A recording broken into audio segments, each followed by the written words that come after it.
My name is Rhonda Herman, and I'm going to call open the Joint Metro North and Long Island committee meetings.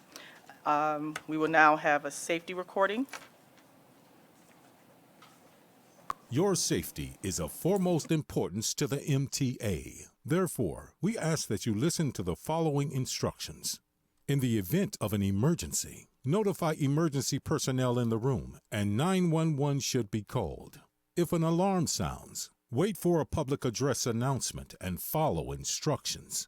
If told to go to another floor or to evacuate the building, leave all unessential items behind and use stairwell A just across the main hallway or stairwell D down the hallway past the elevators.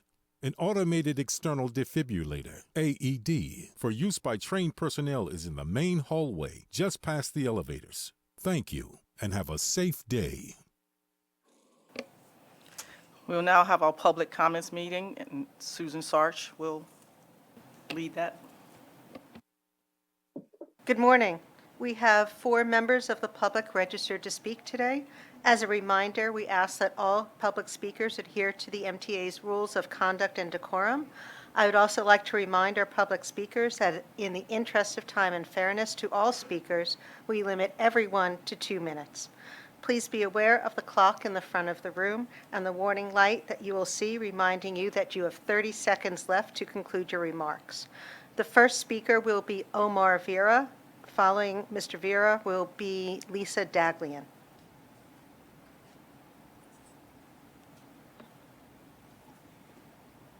Good morning, Joint Commuter Rail Committee. Welcome back. After 17 months, I think, we're finally back in person. Yoo-hoo! How's everyone doing? All good? Hey, Andrew. What's up, man? All right. Now, this is something I reiterated for a while. I think with the configuration of Penn Station and other projects, it is wise for the MTA to invest in putting joint LIRR AirTrain JFK tickets at Flatbush Avenue Terminal. That's the Atlantic Terminal in Brooklyn. Because, like I said, next to Penn Station is also a heavily used terminal, and with transfers to numerous subway lines, like the D train to Coney Island or to Manhattan, along with others like the NQR, the B, the 2, 3, 4, 5. We all know those. And yes, and another thing I reiterate, this is for both the LIRR and Metro North. When putting directional signs within New York City, when you say towards Grand Central or Penn Station, just put to Manhattan. You don't need to put to New York because New York is the city, 5 boroughs. 5 boroughs, 1 city.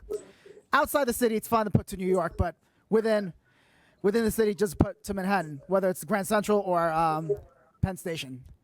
And last but not least, just keep the great project going with these East Side Access. Thanks. Have a good one. Thank you. The next speaker is Lisa Daglian.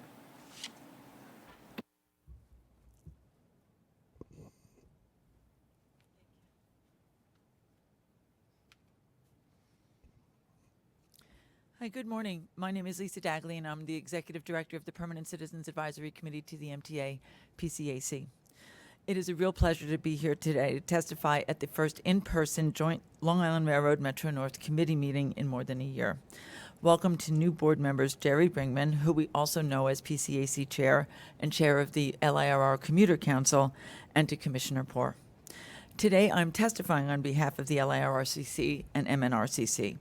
As the official voice of LIRR and Metro North commuters, we urge both railroads to implement a pilot program of discounted 20-trip tickets with longer expiration dates, including during peak hours when that collection resumes, to supplement or even replace monthly tickets. We understand that you're considering these types of tickets and recommend expedient action. As we enter the next normal, it's critical to get riders back on board. Creative and flexible ticketing will better reflect the changing way we work and travel. With fewer people commuting Monday to Friday, and with these patterns anticipated to continue into the coming years, adapting to address rider needs will help the railroads recover from pandemic-related economic losses. Per Newsday, LIRR monthly sales fell by 85% over the last 2 years, coinciding with fewer people commuting 5 days a week and with the implementation of off-peak fares, which we support keeping.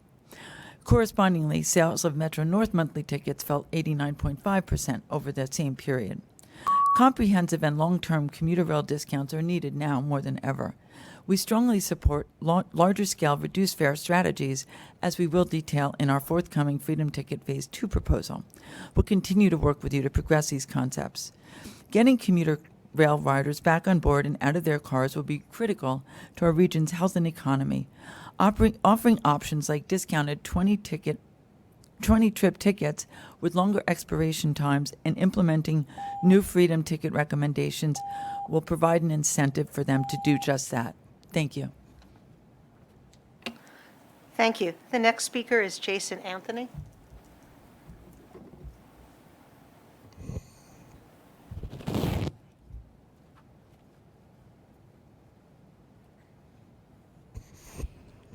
Good morning, Rhonda. Good morning, Phil, and good morning, Kathy.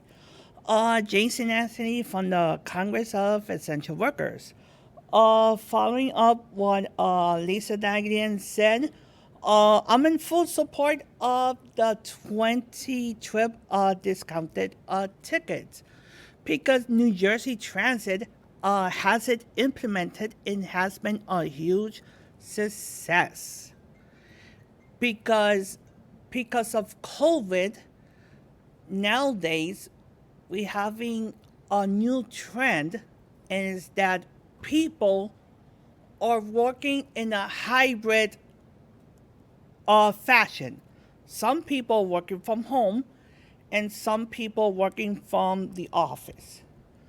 So instead of having things like in the past, that people will have a monthly ticket and will have a X, Y, or Z expiration date, and that person will lose it all.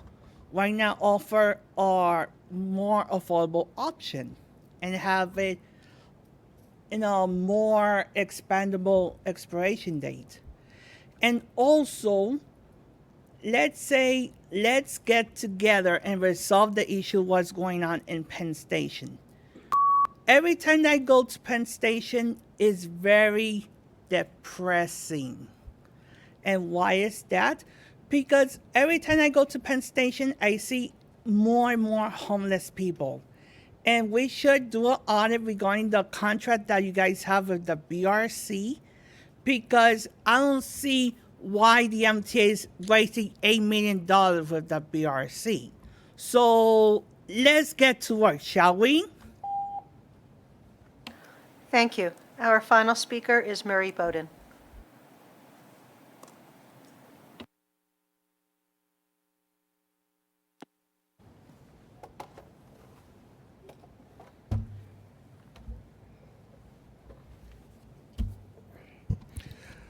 Kathy, do you know that Westchester County is doing a sound check on all the parkways to reduce the excess sound? Metro North has speakers in every station to announce various things.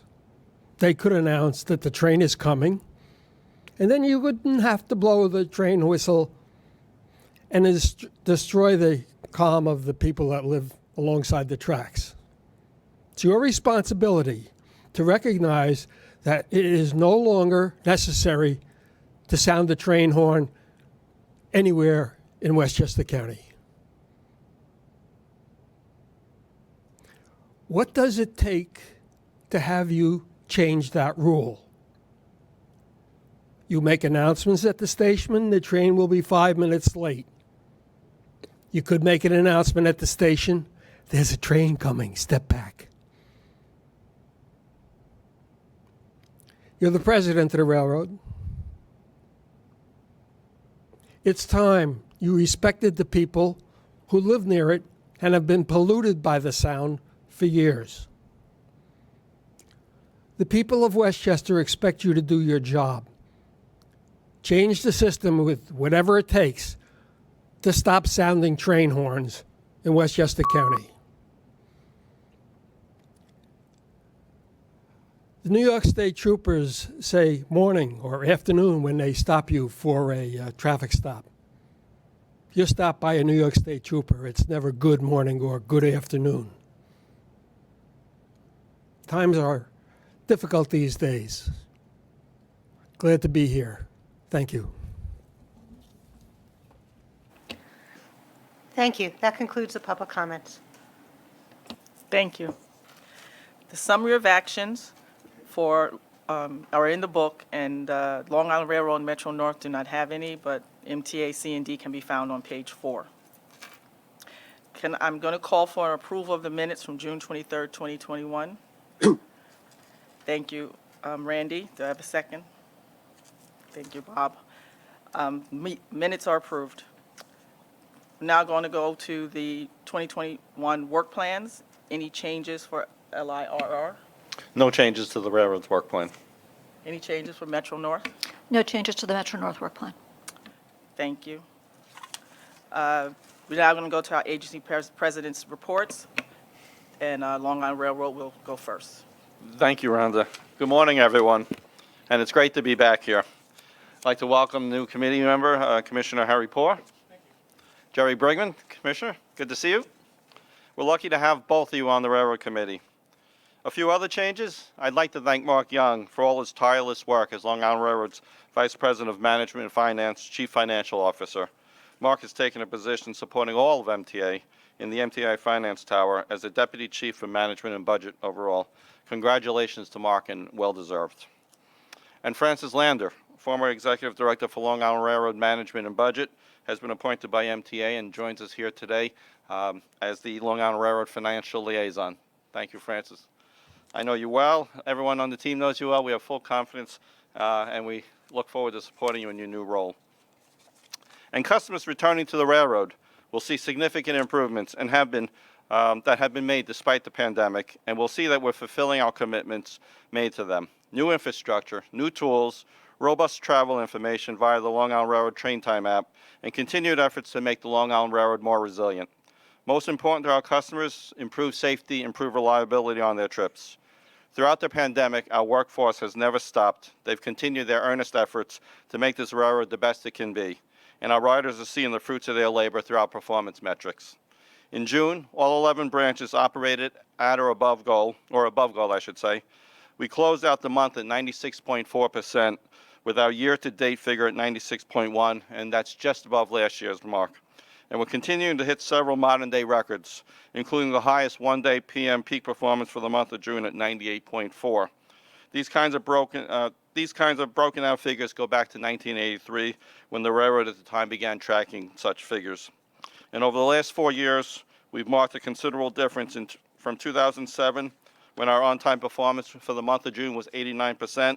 This means we've increased our train performance by 7.4 percentage points, which translates into a noticeable difference improvement for our customers. Our year-to-date figures have also seen considerable jumps. Compared to 2017, when we were at 90.1% year-to-date through June, this year we're currently at 96.1% to date. This also marks the highest year total to date figure since 1983, as well as our highest AM peak at 96% and highest PM peak at 97.4%. And to ensure these improvements are long-lasting, the Long Island Railroad workforce continues to deliver vital infrastructure, state of good repair work, and continues to work hand-in-hand with their ongoing expansion projects.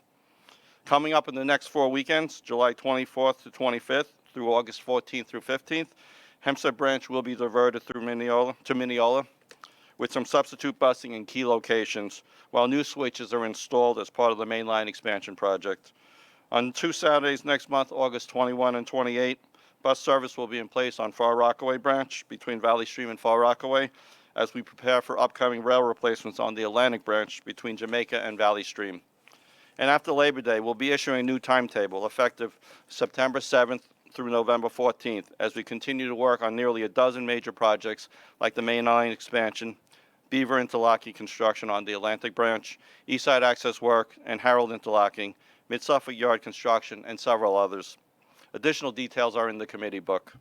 And we thank the public for their patience and urge customers to check our website and Long Island Railroad Train Time app for the latest schedules and real-time information before they travel. And customer convenience and comfort are important as well. And just last week, I'm proud to say we activated Wi-Fi in Atlantic Terminal and cell connectivity for Verizon subscribers in the tunnel between Atlantic and Bedford Avenue. We're in the process of adding cell connectivity for other carriers, as well as extending the connectivity to the Long Island Railroad's tunnel between East New York and Jamaica. And concurrently, bringing Wi-Fi to Long Island Railroad's Jamaica station is ongoing as well. The free Wi-Fi is available on the network MTA public Wi-Fi, and there's no password needed. It's yet another example of Long Island Railroad continuously seeking to improve service for our customers, this time at one of our busiest terminals, Atlantic.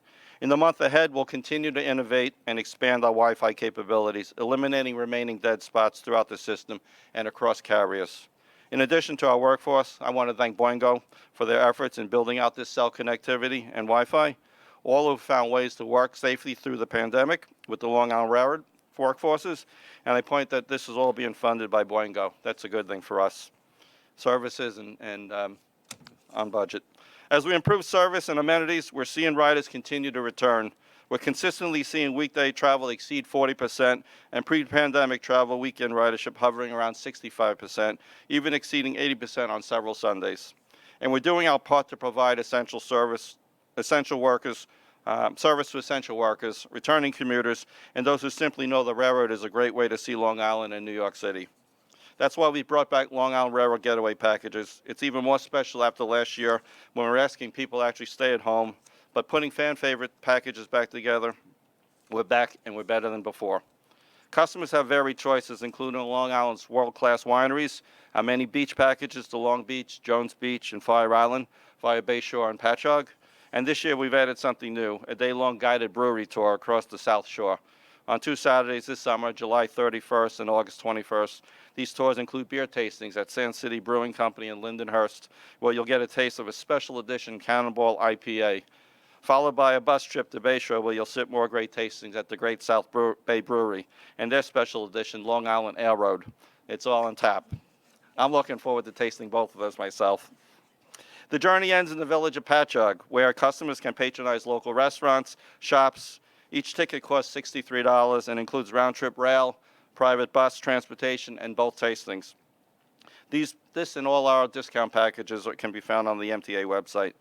What I truly love about this is it highlights what Long Island is all about, getting together and enjoying all the great businesses and beauty that we have right here in our own backyards.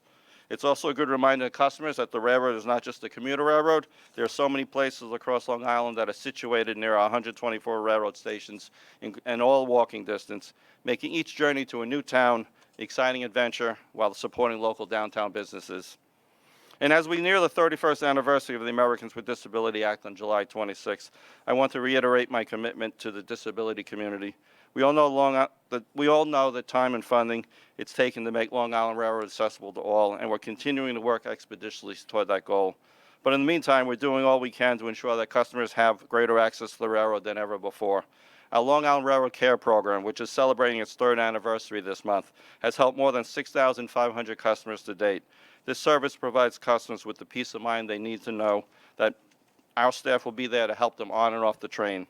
We've also expanded our pilots of help points on station platforms, which allow customers to use wheelchairs to press a button, alerts train staff on an upcoming train that there's someone waiting who needs to use a ramp. And we'll continue to look to innovate and find best ways to help our customers navigate the system. The reopening of New York has really energized our entire region, and we're here to keep that positive energy going. We're more proud than ever to help support the region's economy while helping customers get to all the amazing destinations across Long Island and New York City. I'm grateful to Long Island Railroad workforce who continue to show up day in and day out, as they have done throughout the entire pandemic, making sure that New York keeps running. And not only are we providing record service, we're doing it more safely, sanitized, and reliably than ever before. If you take a look out the window and you're on one of our trains, you'll see we're doing this with a lot of major construction throughout our infrastructure going on as we build a better, more robust network that will truly give Long Island the public transportation it needs to thrive. With mainline expansion, east side access completion on the horizon, we've only got great things to look forward to. and we have no procurements to report this month, and that concludes my remarks. Thank you. Thank you, Phil. Hey, You can- Rhonda, it's Kevin. Yes, oh, sorry, Kevin, yes. Oh, how are you? Good to see you. I look forward to seeing you on Wednesday. Just a comment and a question for Phil. Phil, I'd like to echo your comments about Mark Young. He's a terrific professional, and sorry we're losing him from the LIRR, but glad he's staying with the MTA family. He'll be a welcome, addition to the team. And Phil, when it comes to ridership, we've heard Bob Ferran often talk about over the past 15 months, McKinsey projections, worst case scenario, likely scenario, best case scenarios. But have we ever thought about, do we have the capability, and do you think there's value of just surveying our commuters in terms of the ones who are taking the train now? Do they have the option to be working from home? Are their employers insisting that they come in? Are they working hybrid, a couple of days home and a couple of days in the office? Are they going to be required to come back, full time if they are working hybrid at a date certain, like after Labor Day? And would that help us better prepare and plan for where we see ridership going into the fall and then into the next year? Again, do we have that capability, and do you think it would be worthwhile? Thank you, Kevin. Actually, there have been some surveys already performed internally. We could share the results with you, Kevin, and I'll make sure the rest of the committee sees them with regards to some surveys of past customers, monthly ticket holders, mail-in ride holders, as well as folks on the trains as they've been riding. So that information is available. I can say myself that as I ride and I see some returning riders and chatting with them, I do know that obviously throughout the whole pandemic, the essential workers have been coming in. They've been coming in 5 days a week or more. And those are the significant bulk of our monthly ticket holders. The previous monthly ticket holders are working throughout with their entities, and I see some of them saying how they're coming back a few days a week, 1 day a week.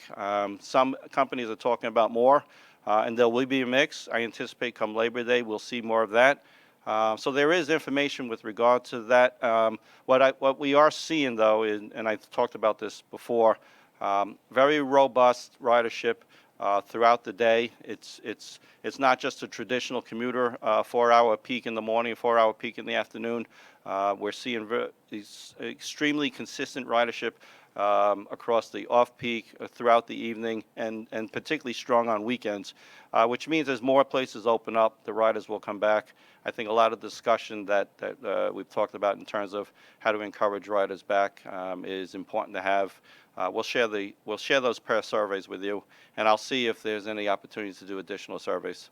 Yeah, I actually believe the survey function has now been consolidated because of the transformation, and my understanding is they're in the process of kicking off a new survey to address some of the issues that you've raised, Commissioner Law. We can get back to you on the timing in terms of when that's going to be going out. All right, thanks, Kathy. And Phil, thanks. You and your team have done a great job over the last 15 months. Often thankless, but it's duly noted, and MTA is lucky to have you. Thank you, Kevin. Nothing better than to see us getting through this as a team, and they've really been supportful, and that's the reason I'm still going. Thank you. Any other questions? Randy?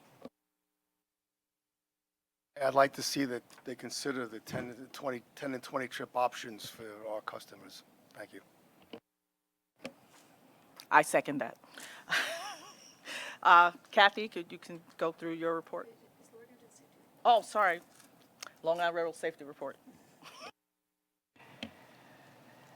Good morning. It's a pleasure to see everyone. And I'd like to express my deepest appreciation to my fellow employees, our management team, and our labor partners for their tireless efforts and all the sacrifices that they've made to ensure the safety, health, and well-being of our workforce, of our customers, and of the communities that we serve. And I also want to thank our customers and our communities for their patience as we transition through each phase of this pandemic and recovery. With that stated, we're reporting on our safety performance through the end of May 2021, and that report starts on page 17 of your book.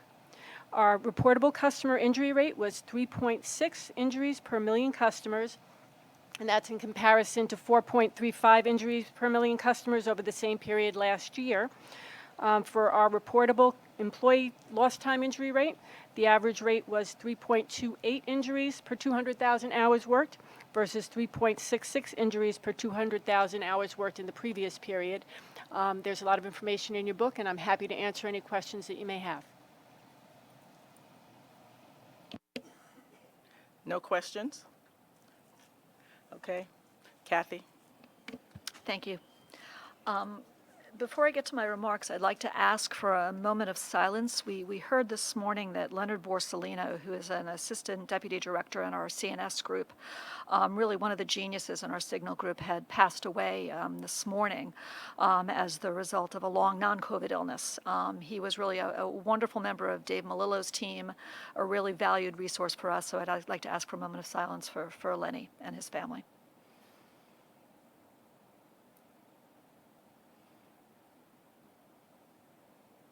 Thank you very much. I would like to welcome our new board members, Mr. Poore, Mr. Bringman.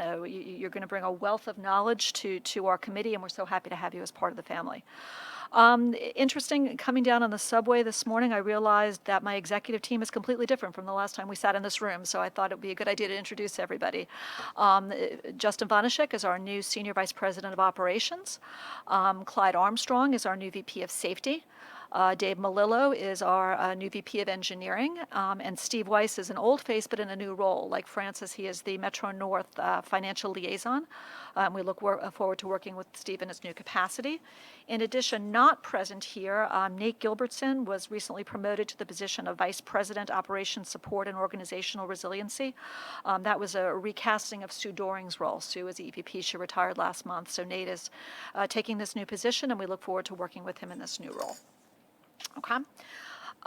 Service delivery and weather events, because the two are kind of inextricably linked the past couple weeks. Our June East of Hudson service delivery operated above goal at 97.1% of the month of June. Year-to-date OTP remains strong at 97.9%. By line, on the Hudson line, year-to-date we are at 98.5 at 97.4 for the month of June. Harlem line, 96.5% for the month of June, year-to-date 98.6. The New Haven line, 97.4% in the month of June, year-to-date 97.1. West of Hudson service operated above goal at 94%. We're down a bit for the month of July. For the month to date, we're at 95.5%, which is still above goal, but it's really been affected by the stormy weather that we've been having over the course of the past several weeks. It really has had an impact on service. The heat, the humidity, the tropical downpours. We ended June on the 30th with a powerful evening storm that ripped through the territory and toppled approximately 30 trees on the upper Hudson and Harlem lines, and customers experienced weather-related delays. Upper Hudson service was suspended as crews went to work, and then we were able to get trains running again within 2 hours. On the Harlem line, there was only one track available while crews repaired 200 feet of third rail damage as the result of a train striking a tree. Thursday night, July 8th, was a particularly difficult night. We had just unrelenting rains causing flooding throughout the territory and disrupting travel for our customers for much of the late afternoon and evening. And then only hours later, Tropical Storm Elsa roared through the territory, and that brought another several inches of rain to the ground that was already saturated from the night before. All this rain teed up a host of weather-related infrastructure challenges. Many thanks to our dedicated employees. They've been out there in all kinds of weather, working tirelessly to repair and replace switch motors, catenary wires, address circuit issues, fill sinkholes, address washouts, clear mudslides, remove trees and debris, and pump flooded areas out to keep our train service going with minimal delays.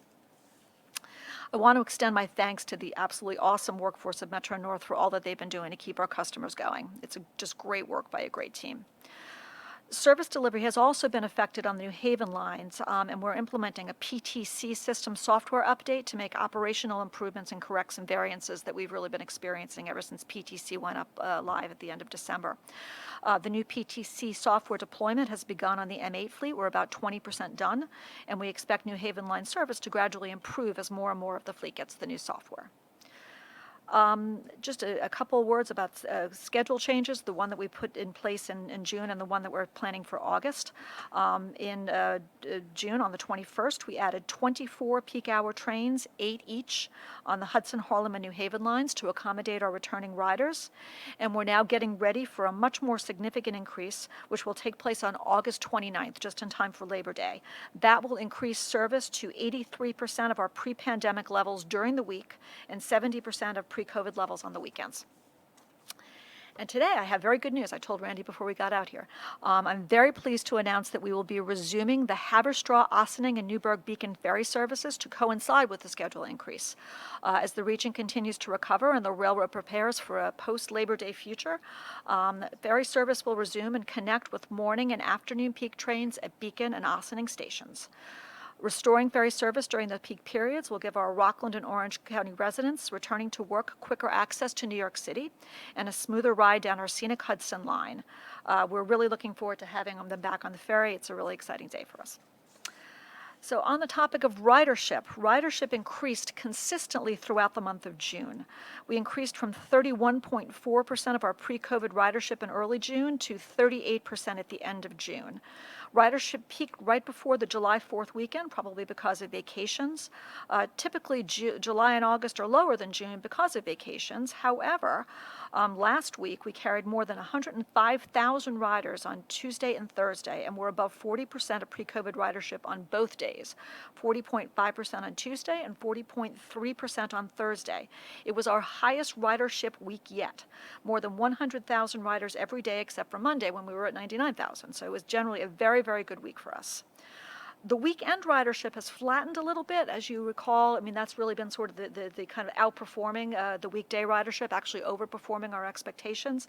It's flattened a little bit the past couple weekends. I think we attribute that to some kind of some poor weather, very hot, very rainy, very stormy. So things have sort of flattened out a little bit on the weekend. But we do anticipate weekend ridership to continue to be a really strong performer, especially as we head into the fall. Discretionary ridership has been a real bright spot, as I've said. The Yankee fans are returning in a big way. Game day baseball service resumed on April 2nd. It was kind of a cold day, and it was only 15% occupancy at that point in time. We only carried 340 fans on opening day. By early June, we were averaging 700 fans per game, but more recently, with 100% stadium occupancy, we're now carrying routinely between 2,800 and 3,200 fans per game, which is just great to see. Like Long Island, we are doing best to get as many people possible as riding.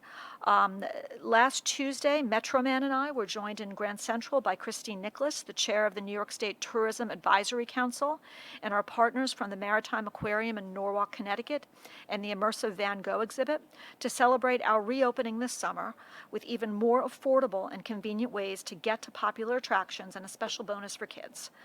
In addition to a number of discount offers and promotions for family and friends, we have a special passport providing an interactive experience for children and a prize every time they take half a dozen rides on the train.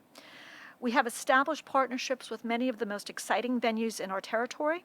Offers include one-time events and promotions, hiking and biking trips, visits to small towns, gardens, aquariums, museums, and more across the city, the Hudson Valley, and Connecticut. Last Friday morning, I joined Westchester County Executive George Latimer to promote the Beeline bus shuttle from Rye Station to Playland Amusement Park. Playland Park is a favorite summer destination for many Metro-North customers, and we're proud to partner with Westchester County on this incentive for customers to ride the train and bus safely and often to this popular attraction. And as a special thank you to our monthly customers, every Saturday through August 28th, Metro-North, like the Long Island, continues to honor all monthly tickets for travel to and from all Metro-North stations, regardless of which stations are printed on the tickets. Monthly ticket holders traveling on these days will be able to bring up to 4 additional travelers for only $1 per person each way. As Phil noted, July 26th marks the 31st anniversary of the Americans with Disabilities Act, and during Disability Pride Month, and it's Disability Pride Month, and it's not only a time for the disabled community to celebrate everything that they've accomplished, but also a time for us to reflect upon how we can become a better ally to our community members. As we look forward to more customers returning to the railroad, we continue to focus on making the system not only safe and reliable, but more accessible. We have a long-standing commitment to accessibility. We recently established an accessibility task force to strengthen our effort. It's a forum for the exchange of information about our services and facility accessibility as they relate to persons with disabilities and their transportation needs. As part of our Way Ahead Moving Forward plan, we'll continue to collaborate with the Accessibility Task Force to identify opportunities for enhancements, and we're thankful to have the active participation of Q Arroyo, our new accessibility officer, together with several board members and advocates. We're also promoting our Call Ahead program for customers who need assistance getting on or off the train. So far this year, we've assisted almost 2,000 customers who either relied upon wheelchair assistance or visually impaired customers who relied upon escorts in GCT or contacted us through our Call Ahead program. And we're continuing to partner with MTA C&D to install ADA-compliant elevators at Scarsdale, Hartsdale, and Purdy stations. In the book this month is our quarterly track program. As we welcome back more customers, our crews remain hard at work to ensure safe and reliable train service. Highlights in our quarterly track report in the book this month include the following. We've replaced 17,830 rail ties, installed 6 miles of new rail, and welded more than 500 rail joints. We performed ultrasonic rail testing, track geometry testing, and rail grinding to restore the rail profile on 73 miles of rail, while other crews have been busy resurfacing more than 51 miles of track to ensure a smooth ride throughout our territory. We've replaced 17 track switches, including 2 at one of our most critical interlockings on the Harlem line near Hartsdale Station, to improve service reliability and ensure operational flexibility. That Hartsdale project we expect to be finished at the beginning of August. We also remain hard at work on repairs to overhead bridges and undergrade bridges that carry our trains. Finally, extensive work continues on the Waterbury branch, replacing ties, installing passing sidings, a new signal system, and implementing PTC on this final piece of the railroad before the end of the year. These incredible efforts are due to the hard work of our track and structures personnel, and I thank them for all their hard work in maintaining our infrastructure, and I'm just very grateful for them and all that they've been doing this summer. It's been a really tough track season with all the weather, flooding, thunderstorms, everything. It's been really difficult for them to get the work done, and yet they've done it, and I'm very proud of them. And with that concludes my report. Thank you, Kathy. Any questions or comments for Kathy? Hey, it's Kevin again. Hey, Kathy, just curious. I know you were happy with the stats for the Yankee attendance on the rail. You said about 3,000. How does that compare to last year? Because the Yankees had 40,000 people there last night. 3,000 seems pretty low. Or is that really what the stats show, that everybody drives to the stadium still? Yeah, no, we because we have service from all 3 lines, we've actually been, getting a good percentage of the gate for the past several years. So Justin, what are we, about the same? Oh, it's about half. I'm sorry. So it's roughly half of what it's been in previous years. So about 50%. All right. So it sounds like there's still some people hesitant to use the service, and they're, and they're taking cars still. Yep, no, that's true. But it's jumped up so dramatically over the course of the last month that we're encouraged by the extent to which people have really migrated over to taking the train, and we've increased our service accordingly. We're running more service than we did at the beginning of the year to be able to respond to that demand, as well as offer people more options. Oh, great! Good to hear. Thanks, Kathy. Thank you. Thank you. Yes, Harry. Can you expand a little bit about the ferry service you were talking about on the Hudson? Sure. When it's going to happen, what frequency, that kind of thing? Yeah, so we're going to be essentially restoring the same level of service that we were providing prior to the pandemic. And we're going to be doing that in time for the August 29th schedule change. So that's going to bring it's going to bring our east of Hudson service roughly to 83% of what it was prior to the pandemic. And this change, this addition of the ferry service, will be the Monday. So the schedule change goes into effect the Sunday. The ferry service is a weekday only service, so it will start on the Monday. And that's consistent with what it was pre-pandemic, was always ever a weekday service. Great, thank you. Okay. Hey, Rhonda, Kevin, one last time, back to Phil. Phil, similarly, are we seeing an uptick in ridership to City Field for the Mets? Kevin, I don't have the specific numbers, but definitely the ridership has upticked. We get regular reports with regards to the folks arriving and departing.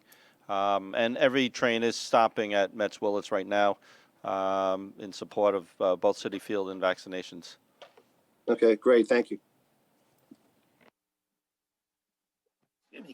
Kathy? Yeah, Kathy? Just like Randy had asked Phil, I would like to ask you to please support the 20-trip ticket option. As you know, we have a lot of commuters who are coming in. We're now just doing 2 days a week, and that'd be greatly beneficial to them versus a monthly ticket. Yeah, no, I understood. I think Phil and I are on the same page about this. Thank you. Thank you. We'll now have the Metro North safety report. Good morning. Thank you. Before I start my report, I just want to echo what Lori had stated. It's wonderful to be back in person at the board. It's also wonderful to be part of this team at Metro North and to see our employees working together throughout this difficult time while they continue to remain focused on safety. Our report starts on page 20. First, our FRA reportable customer accident rate is 2.24, which is a 2.2 decrease from month over average. Our FRA reportable employee lost time injuries is at 2.06. We've had 0 grade crossing incidents. We've had 0 mainline FRA reportable train derailments. We've had no FRA train reportable train collisions for this period. We've been continuing with our training for our employees with our safety training. And also the last item on the agenda is cars equipped with cameras. This will be the last time this report will appear, as all cars now are coming pre-equipped with cameras on board the train. And that covers the safety report for Metro North. Thank you. Thank you. That concludes Metro North's reports.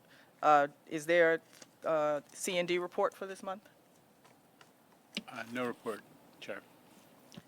Thank you. Now we'll have the MTA police report. Chief McGran, I believe, is on the line.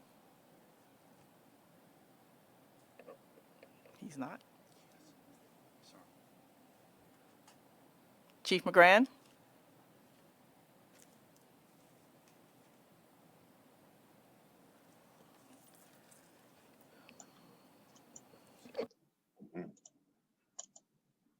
Okay, sorry about that. Little technical issues, as they say. How can I help you? You can deliver your report for the month. Okay, fine. Thank you. All right. As far as the MTA PD goes, overall crime, although it is down year to date, we do show an increase for the month of June. We were up 2 crimes system wide, and again, what concerns us the most is the business about assaults on employees, and also the situation with the grand larcenies. You know, they're always the I shouldn't call them high points. I'll call them low points of our police reporting system here. And I'm sorry for the delay in my response here. I was on another call at the same time as this one. So in any case, what we show as far as the assault on employees is, unfortunately, we had about 4 assaults on conductors. We had another 5 assaults on police officers while they were making arrests, and therefore the people that were involved in the assaults on the officers, of course, were taken into custody. As far as the assaults on the conductors, I think we only got 3 out of those individuals. The rest were passenger on passenger assaults, and we are looking for some of the suspects involved, but a number of them are unidentified at this time. Another concern of ours right now, of course, is the homeless situation in our facilities. We are working very closely with the city's NYPD and also with the Amtrak police, particularly over there in Penn Station, where it is a chronic situation.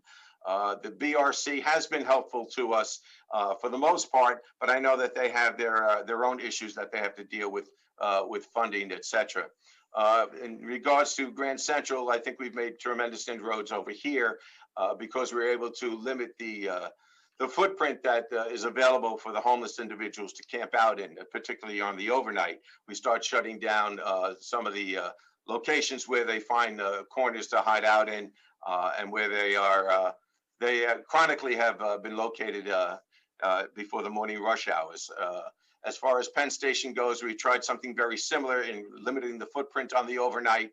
And as far as the success of that, it's been fairly successful. I won't call it a tremendous success, but it's cooperation mainly with the Amtrak Police Department that we've been able to make some inroads in that regard. It's a constant challenge, as you know, and we continue to address it. One of the other critical issues that we are facing is the wearing of masks, not just by the general public, but also by some of our employees. There was a little bit of confusion as to do you have to wear them on the platforms? Do you have to wear them on the trains themselves? Most people, for the most part, will wear them on their own on the subway cars and on the commuter rails. Although we still receive some complaints of people not wearing them. When they don't wear them, we do offer them a mask. If we approach them and they claim some type of medical issue, whether it involves some type of asthma or other breathing disability, we do not, of course, enforce the mask issue. We do not ask them for any type of proof or evidence that they have a medical condition, but we just make sure that they are aware that, if they are able to, they should have the mask on, and if they don't have one, as they say, we will offer them one ourselves. And that's my report. Thank you, Chief. Any questions for the Chief? Okay. Okay, sorry about the delay in getting back to you there. That's fine. We're now going to agency information items and Long Island Railroad. Well, in addition to what I mentioned in my president's remarks, the details are in the book. If there's any questions, I could take them. Thank you. Metro North? Hi, Metro North has two information items this month. The first is the track program quarterly update, which I alluded to in my remarks. Dave Malillo is here if you have any questions. The second is the Grand Central Terminal retail development, and Christopher Nesterchuk from MTA Real Estate is on the line in case anybody has any questions about that report. Any questions? Thank you. Procurements, Long Island Railroad? No procurements for Long Island Railroad. Metro North? Metro North doesn't have any procurements. C&D? Oh. Good morning. Dave Cannon, so yeah, thank you. Good morning. Construction and Development has 4 procurement actions totaling $187.9 million being brought to the Joint Long Island and Metro North Committee this month. All 4 items are competitive, and I would like to highlight 2 of these items. The first item requests approval to award a competitively solicited and negotiated contract, CH-058B, for design build services for the eastbound reroute construction for the East Side Access Project to a joint venture consisting of Railroad Construction Company and Michaels Corporation in the amount of $148,499,000. This contract is for the final design and construction of a new grade separated crossing, associated approach structures, as well as a new track and traction power elements in support of the Harold Interlocking Program for the East Side Access Project. A publicly advertised 2-step RFP procurement method was utilized, resulting in the receipt of 3 proposals. The proposals were evaluated, and based on the recommendation of the selection committee, C&D entered into negotiations with 2 of the proposers. Upon conclusion of negotiations, best and final offers were received from both firms and evaluated in accordance with the selection criteria, resulting in the unanimous selection of Railroad Michaels joint venture as providing the proposal with the best value to the MTA. I'd like to note that this contract is not required to meet the East Side Access revenue service date in 2022. The second item being highlighted also requests approval to award a competitively solicited and negotiated contract, CM030, for design build services for passenger experience enhancements for the East Side Access Project to Paul J. Scariano Group in the amount of $30,987,000. This contract is for the final design and construction of fit-out elements within the new East Side Access Terminal at Grand Central Terminal. A publicly advertised 1-step RFP procurement method was utilized, resulting in the receipt of 5 proposals. The proposals were evaluated, and based on the recommendation of the selection committee, C&D entered into negotiations with 4 of the proposers. Upon conclusion of the negotiations, best and final offers were received from the 4 firms and evaluated in accordance with the selection criteria, resulting in the unanimous selection of Paul J. Scariano Group as providing the proposal with the best value to the MTA. I submit all 4 procurement actions to the committee for your consideration and vote. Thank you. I move for these to be approved. Do I have a second? Commissioner Glucksman, thank you. The agency reports on operations, metrics, finance, ridership, and capital program are all in the book. Long Island Railroad, anything additional? Nope, touched on some of the high points, and as you mentioned, they're in the book. Metro North? Ready to answer any questions people might have. Any questions for them?